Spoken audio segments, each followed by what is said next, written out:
Want to know how to log in to Agent GPT?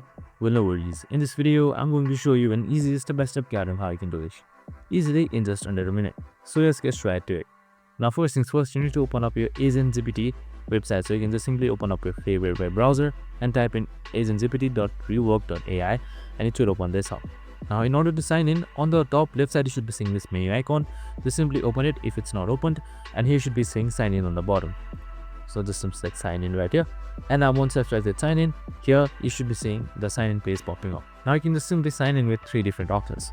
So like as you can see right here, you can just simply choose any one of these 3. For now, I'll just choose Google, and you can just simply sign in with Google. It will help you choose your account. You can just simply choose your account and sign in accordingly, and that's it. Super simple and easy. I hope this video helped. This is how you easily sign in Agent GPT. Make sure to like, subscribe, and tune in with us for more of these videos. See you in the next one.